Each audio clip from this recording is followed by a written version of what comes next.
కథాస్రవంతి కథా కేరళం మలయాళ కథాసుధ కథల సంపుటం నుండి వాషింగ్ మెషీన్ కథ. మలయాళ మూలం శ్రీ ఇ హరికుమార్, తెలుగు అనువాదం శ్రీ ఎల్ఆర్ స్వామి. శ్రీ ఇ హరికుమార్ జననం 13/7/1943, మహాకవి ఇడశ్శేరి గోవిందన్ నాయర్, జానకి అమ్మ తల్లిదండ్రులు. 1988 కేరళ సాహిత్య అకాడమీ అవార్డు గ్రహీత. 11 కథా సంపుటాలు ప్రచురితం. శ్రీ ఎల్ఆర్ స్వామి 1944 సంవత్సరం అక్టోబర్ 15వ తేదీన కేరళ రాష్ట్రంలోని త్రిచూర్లో జన్మించారు. అటు మలయాళం ఇటు తెలుగులో రచనలు అనువాదాలు చేస్తూ ప్రఖ్యాతి పొందారు. ఉద్యోగరీత్యా ముంబై నుంచి విశాఖ వచ్చి స్థిరపడ్డారు. 200కు పైగా కథలు రాశారు. కథా సంపుటాలు ప్రచురించారు. 20 అనువాద పుస్తకాలు ప్రచురితమయ్యాయి. 2015వ సంవత్సరంలో కేంద్ర సాహిత్య పురస్కారం అనువాద ప్రక్రియకు గాను వీరు పొందారు. విశాఖపట్నంలోని అనేక సాహితీ సంస్థల్లో క్రియాశీలక సభ్యులు వీరు. వీరి రచనల మీద ఎంఫిల్, పిహెచ్డి స్థాయి పరిశోధనలు జరుగుతున్నాయి.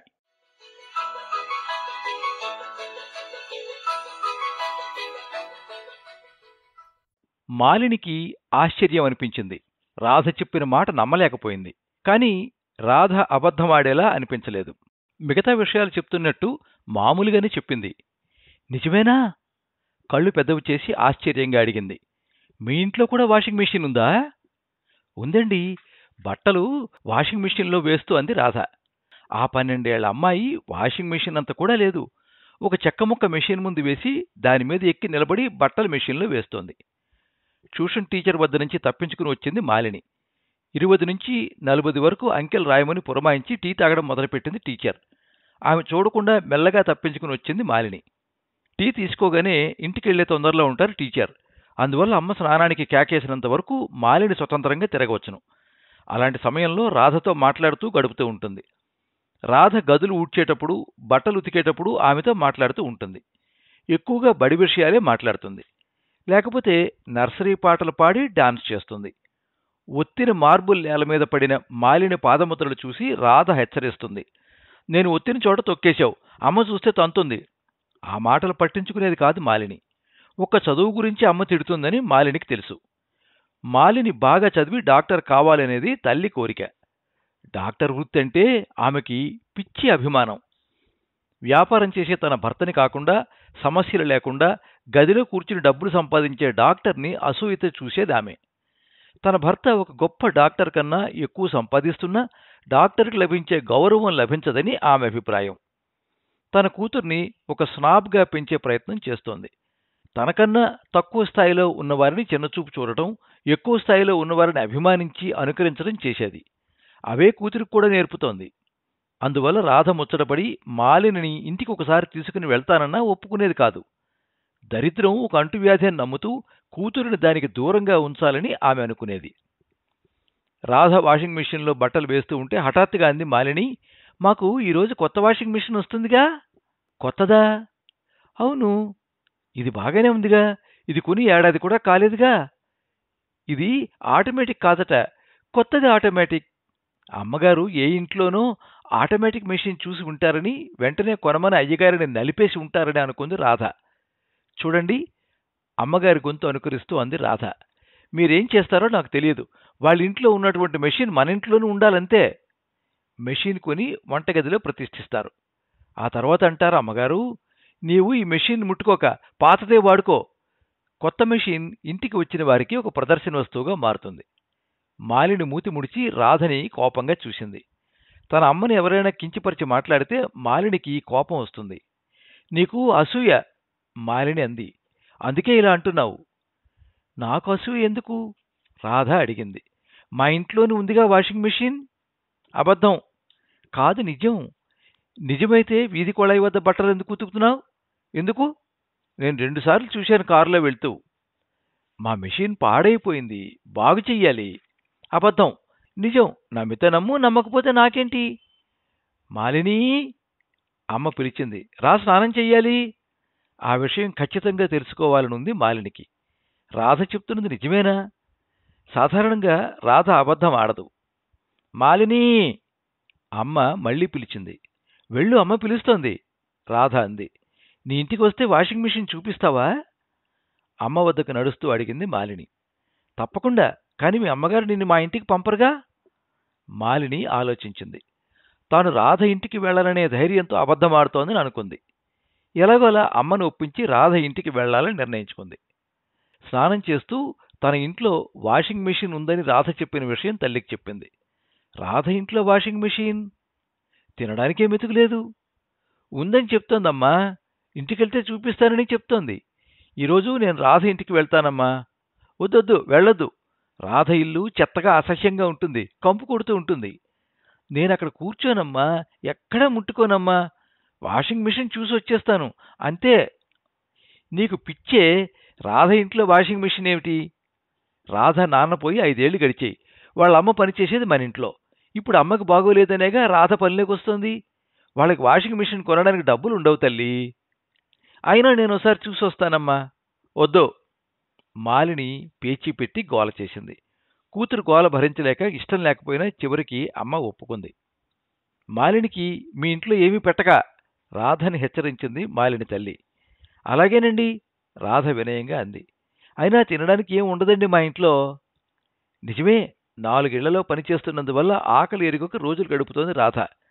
తల్లి, తమ్ముడు, రాధ, ఆ కుటుంబ సభ్యులు. నాన్న పోగానే చదువు మానేసింది రాధ. పనిలోకి వెళ్లటం ప్రారంభించింది. ముందు తల్లితోనే వెళ్లేది. పనిచేసే ఇళ్లలో పెట్టినవి కొంత తిని మిగిలినవి ఇంటికి తీసుకుని వెళ్తుంది. రాత్రి దాంతోనే గడిపేవారు. అయినా రాధ సంతోషంగా ఉండేది. తినడానికి ఈ మాత్రమైనా ఉంది కదా అని సంతోషించేది. తాను పనిచేసే ఇళ్లలోని వారి జీవిత రీతులు చూసి రాధ ఆశ్చర్యపోయేది. వాళ్ళ ఇళ్ళు, బట్టలు చూసి అలాగే నిలబడిపోయేది. తన గుడిసె పక్కనే ఉన్న గుడిసెలు, రైల్వే గేటు, రైలు పట్టాలకు దగ్గరగా ఉన్న మైదానం, ఇవే అంతవరకు రాధ ప్రపంచం. చుట్టూ నిలిచిన మురికినీటి దుర్గంధం, దోమల సంగీతం, సాయంత్రం వేళలో తాగేసి వచ్చి పెళ్లాలతో తగువలాడే మగాళ్లు, దీనికి విరుద్ధమైన మరో లోకం ఉందని పనిలోకి వెళ్లడం మొదలైనాకనే తెలుసుకుంది రాధ. మెల్లమెల్లగా అర్థమైంది రాధకి డబ్బు ఉన్నవారికి లేనివారికి మధ్య ఉన్న తేడా. ఉన్నవారు ఒక ఆదివారం బయటికి వెళ్లి భోజనం చేసి ఖర్చు చేసే డబ్బులో సగమైనా పనివాళ్లకి జీతం ఇవ్వటం లేదని గ్రహించింది.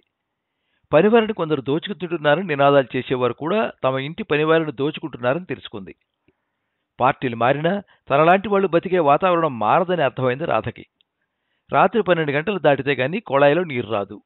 రాత్రి అన్నం తినగానే నీళ్ల కోసం 2 బిందుల వరుసలో ఉంచి అలసట తీర్చుకోవడం కోసం నడుము వాలుస్తుంది. పగలంతా శ్రమించి అలసిపోయిన ఆమెపై దోమల ప్రభావం ఫలించదు. అయినా 12 గంటల నుంచి మేలుకొని ఉండవలసిందే నీళ్ల కోసం. నీటి గురించి గొడవ పడని రోజు ఉండదు. మళ్ళీ 4 గంటలకే లేవడం, బట్టలు ఉతకడం, కాస్త వండడం, 6 గంటలు అవగానే పనిలోకి వెళ్లడం.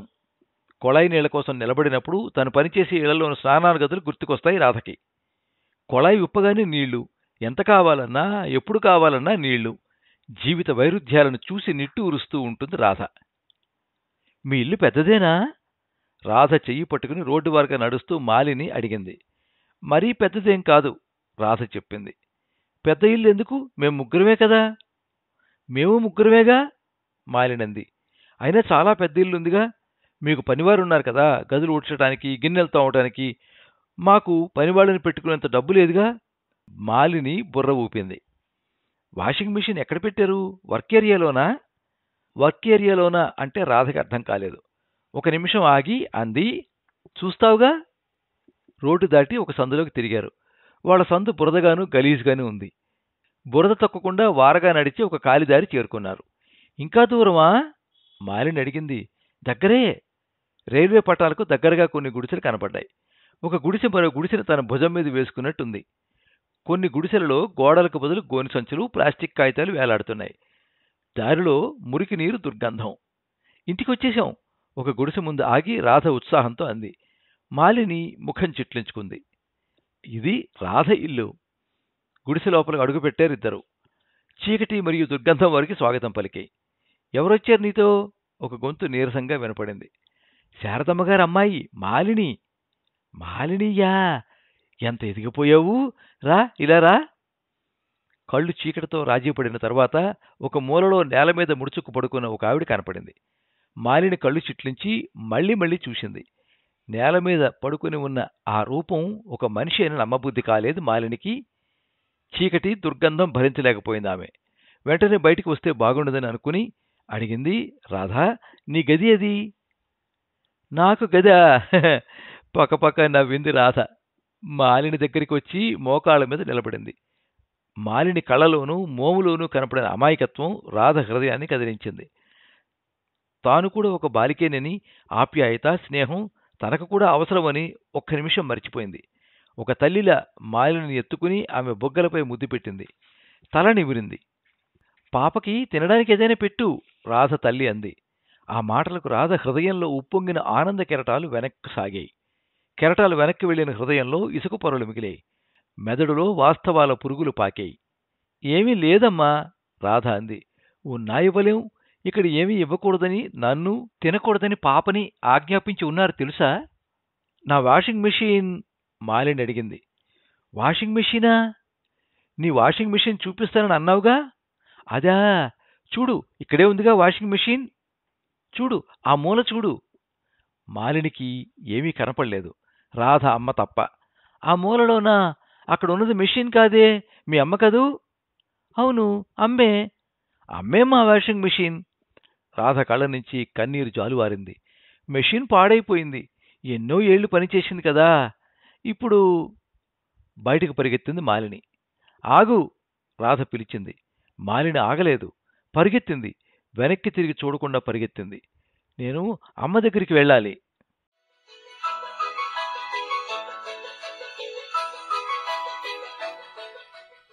మీరింతవరకు వాషింగ్ మెషీన్ కథ విన్నారు.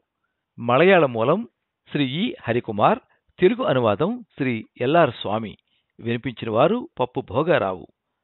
ఈ కథ సాహిత్య ప్రస్థానం ఆగస్టు 2008వ తేదీ సంచికలో ప్రచురించబడింది. ఈ కథ మీద మీ అమూల్యమైన అభిప్రాయాన్ని కింద కామెంట్ బాక్స్లో రాయండి. ఈ వీడియోని లైక్ చేయండి, మీ మిత్రులందరికీ షేర్ చేయండి. ఇలాంటి మరిన్ని మంచి కథలు వినిపించడానికి ఈ ఛానల్ని సబ్స్క్రైబ్ చేసుకోండి. పక్కనే ఉండే బెల్ ఐకాన్ని క్లిక్ చేస్తే ఇలా అప్లోడ్ చేసే వీడియోల వివరాలన్నీ కూడా మీకు ఎప్పటికప్పుడు నోటిఫికేషన్ ద్వారా తెలుస్తాయి. ఎప్పుడు మీ అభిమానాన్ని కోరుకునే పప్పు భోగారావు. సర్వే జనాః సుఖినో భవంతు. కథా స్రవంతి.